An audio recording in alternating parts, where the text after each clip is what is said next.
J'ai jamais voulu faire un film sur les anarchistes en 1900 qui résonnerait avec aujourd'hui. C'est pas un film politique. J'ai voulu créer un contexte où la dramaturgie serait la plus efficace possible, c'est-à-dire quelqu'un d'un policier qui s'infiltre et qui tombe amoureux et qui tombe en amitié avec ces gens très politisés et qui va découvrir au fond que lui pourrait l'être. Et ça me semblait être le meilleur endroit pour raconter cette histoire, c'était en 1900. Après, qu'il y ait des résonances avec l'actualité. En travaillant sur les anarchistes, j'ai découvert à quel point, effectivement, c'était des gens avec des pensées très contemporaines. Mais si vous voulez, c'est vraiment plutôt par le plaisir de l'art, de la fiction, du romanesque, que j'ai fait ça en 1900. C'était une volonté pour moi de trouver la texture dans la vidéo, mais en même temps en travaillant en vidéo et pas en travaillant en 35, parce que c'est de la vidéo, hein, de l'Alexa. Nous, on voulait faire une jonction entre les nabis, plus que les impressionnistes, et Nan Goldin, pour aller vite. Avec l'idée que Nan Goldin était à la fois très moderne, très contemporaine, et qu'en même temps elle reprenait des poses, des lumières qui étaient aussi issues de la peinture, et on sentait l'histoire de l'art à travers son travail qui est en même temps très au présent. Et c'est ça que je voulais absolument. À la fois sentir l'histoire de la peinture et en même temps que ce soit au présent. Sur Alias, j'avais pris Schoenberg comme musique de film. Et j'avais mis un morceau de pop qui s'appelle Sugarman. Et là, j'ai voulu réitérer ça, sauf que je voulais quand même me confronter à l'écriture de la musique, enfin de travailler avec un compositeur, ce que j'ai fait. Et donc il y a une partie composée.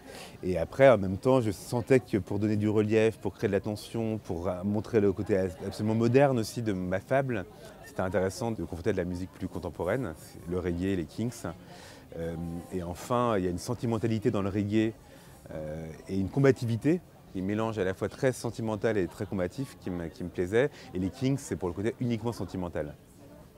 Je suis très admiratif du travail de Howard Shore, notamment sur les films de Cronenberg et sur Esther Kahn de Desplechin, qui a été aussi Esther Kahn, une sorte de modèle tout le temps dans la création du film, la fabrication du film.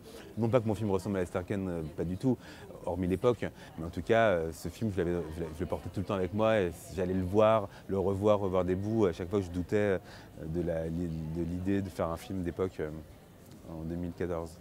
J'étais tellement inquiet, si vous voulez, par le fait de faire un film qui se passe en 1900 et ma capacité à mettre en scène ça, qu'on y croit, que je me suis appuyé sur des choses que j'avais réussi. Je crois que la caméra rapportée, je l'avais réussi dans Alia. C'est-à-dire c'est un doux mélange entre quelque chose qui est assez fluide, qui se balade un peu, mais en même temps qui est quand même très droit et très simple aussi. Ça bouge pas beaucoup en fait, mes cadres, même caméra rapportée, ils sont pas très mobiles. Donc ça j'avais réussi, j'avais totalement confiance dans l'opérateur, David Chisalet, et qui est cadreur aussi. Donc je me suis appuyé sur mes forces.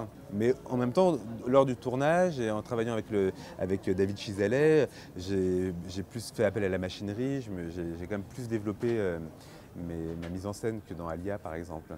J'ai vraiment voulu faire un film de cinéma qui soit franc du collier, sentimental, voilà, profond je crois.